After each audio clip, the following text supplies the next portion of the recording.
জগতবাসী, আজ আমি শামীম আলী চিশতি আপনাদের সামনে একটি আলোচনা নিয়ে আসলাম। সেই আলোচনাটি হলো যে আমরা খাই দাই চলি ফিরি, সাংসারিকভাবে চলতেছি, সামাজিকভাবে চলতেছি এবং বিভিন্ন আলোচনা করতেছি এবং বিভিন্ন মানুষের সাথে চলাফেরা করতেছি, ব্যবসা বাণিজ্য করতেছি। এর মধ্যে তিনটা জিনিস কাজ করে। সেই তিনটা জিনিস কি? হিংসা, লোভ, অহংকার। হিংসা, লোভ, অহংকার, এই তিনটা জিনিস আমাদের মাঝে রেখে যখন আমরা কাজ করি, চলি ফিরি, তখন মানুষের ভালো কিছু আমরা দেখতে পারি না। মানুষ উপকৃত হোক সেটা আমরা চাই না। আমার থেকে কেউ একটু উপরের দিকে উঠতেছে, তাকে নিয়ে হিংসা করি। তারপরে দেখা যায় যে আমরা নিন্দাচারী। এক জায়গায় বসেছি, একজনের সাথে বলতেছি লোকটা ভালো না, লোকটা এই সেই। কিন্তু দেখেন, কোরআনের সূরা হুজরাতের মধ্যে আল্লাহ কি বলেছে? তোমরা হিংসা নিন্দা করিও না এবং পশ্চাতে বসিয়া কাউকে নিন্দা করিও না এবং তার গোপন বিষয় তোমরা উদ্ঘাটন করিও না। সূরা হুজরাতের 10 নম্বর আয়াতে এই কথাটি বলেছে। কিন্তু আমরা নামাজও পড়ি, রোজাও রাখি, আল্লাহর কাজও করি, আল্লাহর জিকির করি, কিন্তু আবার হিংসা নিন্দাও করি। তাই বলি, আমাদের জালালউদ্দিন খাঁ, আমার চাচা গুরু, তিনি একটা কথা লিখেছেন যে হিংসা নিন্দা পরিত্যাগ করিলে আটক মদন ভান, অনন্তে মিশিবে তবে আর না আসিবে ববে। হিংসা নিন্দা পরিত্যাগ করিলে আটক মদন ভান, অনন্তে মিশিবে তবে আর না আসিবে ববে। সঙ্গীরা সব বাধ্য হবে, বাটি ছেড়ে যাবে ওজান। এই কাঁচামাটি পড়ে যারা সিদ্ধ পুরুষ হবে তারা, জীবন থাকতে গেছে মারা, স্বর্গ নরক এক সমান।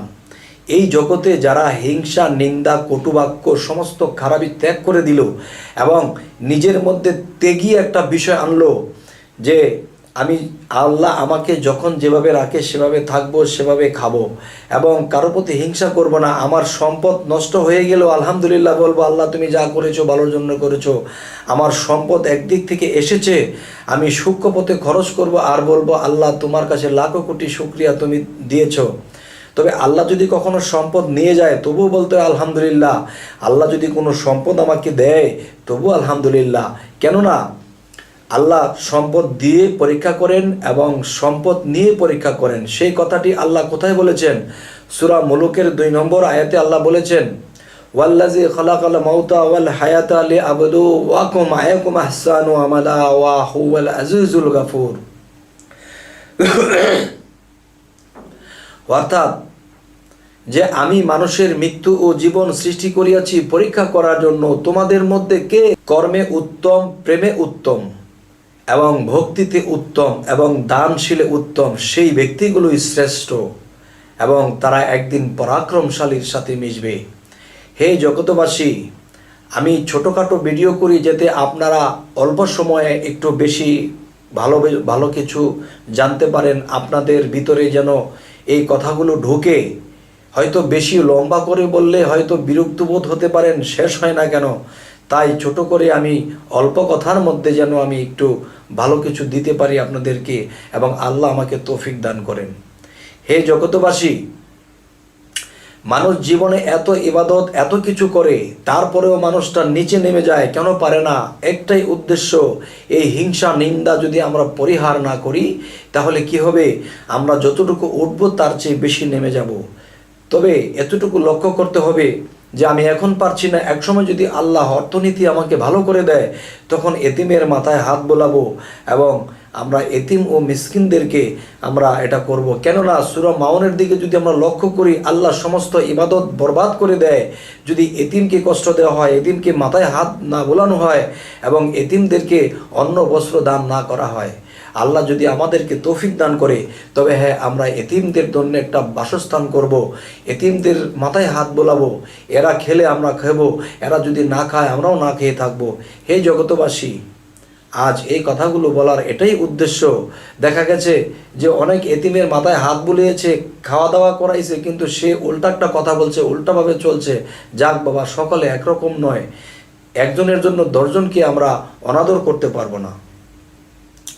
তবে আজকের যে মূল বিষয়টি, যে হিংসা নিন্দা পরিত্যাগ করিলে আটক মদনবান অনন্তে মিশিবে, তবে আর না আসিবে ভবে, সঙ্গীরা সব বাধ্য হবে, বাটি ছেড়ে যাবে উজান, এই কাঁচামাটি পড়ে যারা সিদ্ধ পুরুষ হবে তারা, জীবন থাকতে গেছে মারা, স্বর্গ নরক এক সমান। সেই স্বর্গ নরক এক সমান যদি আমরা করতে চাই, তাহলে কি করতে হবে? যে আমরা অবশ্যই কোরআন অনুসারে আমাদের মুর্শিদ ধরতে হবে, মুর্শিদের কাছ থেকে সাধন ভজন এবং মুর্শিদের কাছ থেকে যে আমল নেব সেটার উপরে যখন আমরা শ্রম দেব, দুনিয়ার কাজের ফাঁকে ফাঁকে যখন আমরা এই কাজগুলো করব, তখন কি হবে? আল্লাহ দেখবে দুনিয়ার কাজের ফাঁকে ফাঁকে সে আমাকে ডাকে, আমার আমল করে, আমার সাধনা করে। আর আল্লাহ কি বলেছে সূরা ইনসিরা এবং সূরা সাফফাতের মধ্যে? আল্লাহ বলেছে তোমরা যখনই অবসর পাও সাধনা করো। দেখেন, আমরা অবসর পেলেই আল্লাহ কাজ করতে বলেছে, সাধনা করতে বলেছে। দেখা যে হাতের মধ্যে এমন একটা জটিল কাজ ধরেছি, সেটা রেখে যখন আল্লাহর ইবাদত করতে আসবো, তখন সেই কাজের দিকে যখন আমার মন থাকবে, তখন কি হবে? শিরকি হয়ে যাবে। তাই সমস্ত কাজ সেরে আমরা ইবাদত করতে বসে যাব, তখন আল্লাহ খুশি হয়ে যাবে, আল্লাহ পর্যন্ত আমরা পৌঁছে যাব। হে জগতবাসী, আমাদের এই চ্যানেলের কথাগুলো যদি আপনাদের ভালো লাগে, অবশ্যই সাবস্ক্রাইব করুন, যেন নিয়মিত ভিডিওগুলো আপনাদের সামনে উপস্থিত হয়। তো আজ এই বলেই রাখছি, সকলেই ভালো থাকবেন। আল্লাহ হাফিজ।